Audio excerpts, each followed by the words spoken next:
Result আমরা মানি না। অবশ্যই যারা যোগ্য তাদের বিরুদ্ধে এখানে বৈষম্য হচ্ছে। একজন 37 পেয়ে চান্স পাচ্ছে না, চান্স পেয়ে যাচ্ছে, আর একজন 73 পেয়ে চান্স পাচ্ছে না। জুলাই আমরা আন্দোলন করেছিলামই কেন, যদি আমাদের আবারও দেশের জন্য আজ 5% কোটাকে বিলুপ্ত করার জন্য আন্দোলন করতে হয়।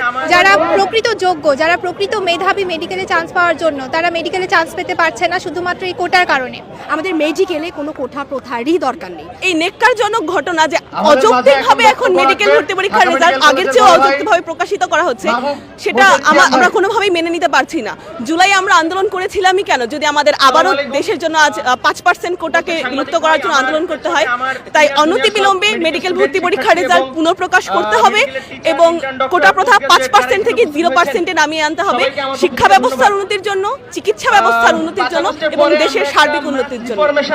এখনো যে আমাদের ক্লাস সবকিছু ছেড়ে আজকে এখানে দাঁড়াতে হচ্ছে, এটা তো ওটাই বোঝাচ্ছে যে ওটা এখনো ভালোভাবে বহাল করা হয়নি। দেখা যাচ্ছে আমাদের এখানে এখনো 5% মুক্তিযোদ্ধা কোটা রয়েছে।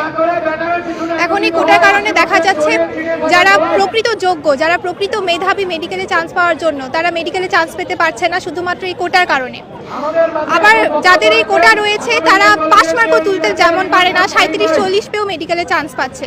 এটা তো যারা প্রকৃত মেধাবী, শুধু তাদের সাথে না, তাদের পরিবার, সাধারণ জনগণ, এমনকি আপনাদের সাথেও তো এটা অন্যায়। সো আমরা এটার বিরুদ্ধেই দাঁড়িয়েছি যে মেডিকেল ও ডেন্টাল ভর্তি পরীক্ষা থেকে যেন এই কোটা প্রথা সম্পূর্ণ বিলুপ্ত করা হোক। আমাদের দাবি এখানে একটাই, আমরা আজকে সবাই এখানে একত্রিত হয়েছি। কালকে যে রেজাল্ট প্রকাশিত হয়েছে সেই রেজাল্ট আমরা মানি না।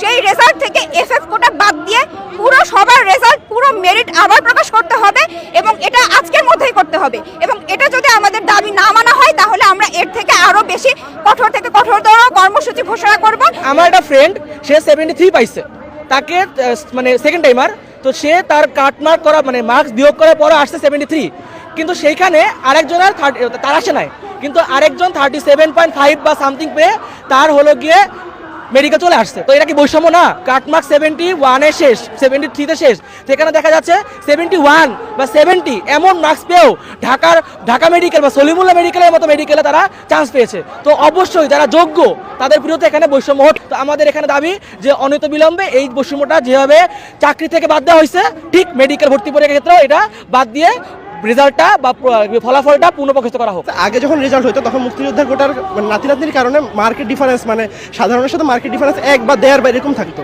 কিন্তু এবার দেখা যাচ্ছে প্রায় দ্বিগুণ নাম্বার পেয়েও কেউ চান্স পাচ্ছে না। মানে একজন 37 পেয়ে চান্স পাচ্ছে না, চান্স পেয়ে যাচ্ছে, আর একজন 73 পেয়ে চান্স পাচ্ছে না। তো এটাতে মানে ডিফারেন্সটা অনেক বেশি হয়ে যাচ্ছে। মানে আপনারা চাচ্ছেন মানে সঠিক স্বাস্থ্য ব্যবস্থা, কিন্তু আপনারা এরকম যদি অযোগ্য মানুষকে নিয়ে আসেন তাহলে তো আমাদের সঠিক স্বাস্থ্য ব্যবস্থা আমরা দিতে পারবো না। আমরা এত টাইট শিডিউলে থাকা সত্ত্বেও আজকে এখানে নামতে বাধ্য হয়েছি, কারণ আমরা চাই কোঠা প্রথা পুরোপুরি বাতিল হয়ে যায়। আমাদের মেডিকেলে কোনো কোঠা প্রথারই দরকার নেই। আমাদের চাওয়া আমাদের মেধার সঠিক মূল্যায়ন, যার কারণে আজকে আমরা জড়ো হয়েছি এবং কোটা প্রথা পুরোপুরি বাতিল এবং যে